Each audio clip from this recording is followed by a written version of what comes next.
Climate change is a fact.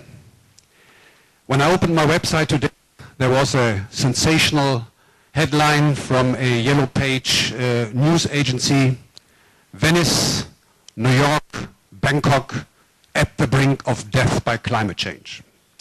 Does it help? No, it does not help. I'm not a friend of this kind of dramatizing, Stuart Scott. I must openly admit it, because many of the facts are scientifically, can scientifically be opposed, and it really confuses people. What we know, this is scientifically proven, and we should not allow to have this discussed further. Climate change is a scientifically proven fact. It is proven that it is man-made. We have the technological means to find it, to fight it, and the question today is, what kind of measures do societies and governments take in order to fight climate change? The second fact, and I jump right into the middle of things, the World Climate Summit has failed.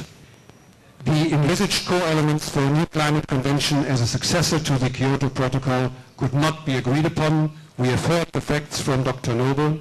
We can complain about it, we can analyze it, try to find out why it has happened. This doesn't help us, it distracts, because it distracts from the national responsibility to do something against climate change, because we all know the facts which were presented by Stuart Scott here, who has, I believe in particular in this room, preached to the confessed. The result of Copenhagen, the so-called Copenhagen Accord, which I would like to recall, is a consensus on the lowest common denominator, a political declaration which is only binding for the 25 states which have drafted it. It has somehow slipped our attention already, only 2 months after the Copenhagen meeting, that the other 170 or more member states who in the final declaration took note of this feeble accord were called upon until January 13th of this year to communicate to the United Nations Framework Convention on Climate Change their expression of willingness to be associated with the Copenhagen Accord and, if possible, to submit their own quantified economy-wide emissions reduction targets for 2010.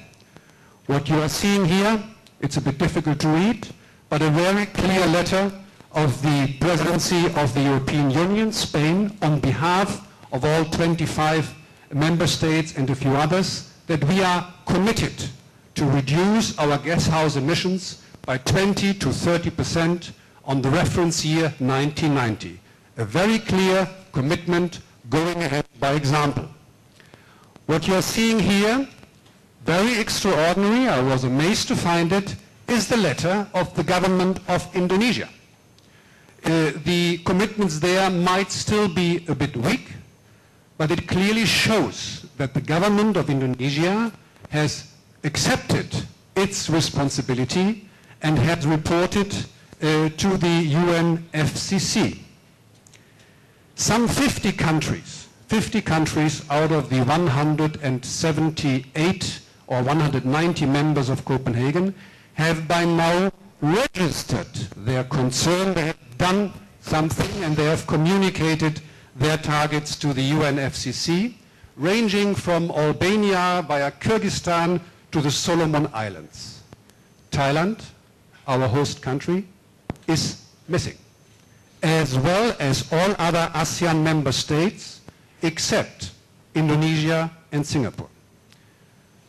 I am a diplomat here. I leave the conclusion to the audience.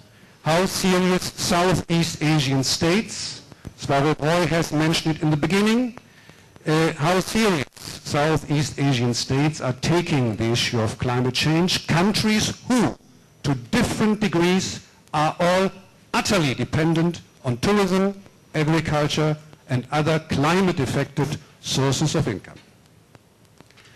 I say this very clearly too, as the two countries with the highest gas emissions, China and the United States, are at present either not capable or not willing to take over the lead role in climate protection, the EU is called upon to define its own position.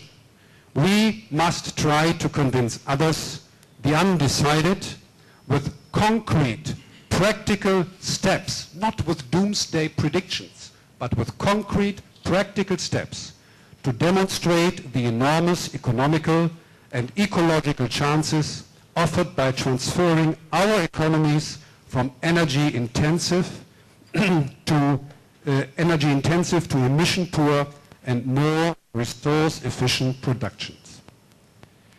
To fight global warming, we don't need, for starters, don't look always like the mouse to the snake at an international agreement. To fight global warming, we don't need, for starters, an international agreement, which anyhow will be out of reach. We should be honest as diplomats and politicians to say that, which anyhow will be out of reach without the participation of China and the United States until further notice. Bonn and Mexico, the two forthcoming conferences, will certainly be better prepared. We will concentrate on achievable results, but I still do not see, neither in Bonn nor in Mexico, an international agreement in sight. To achieve a visionary and not a lowest common denominator agreement is really utterly difficult. How can we arrive at equal obligations of all participants, emerging economies, industrialized states, developing nations, when the different countries have very different basic conditions? To underline this, I would like to draw your attention to the next two pictures, which really I've only been using to illustrate this enormous gaps. They're not directly related to climate change, but they show the gap which we have to overcome in these negotiations. First of all,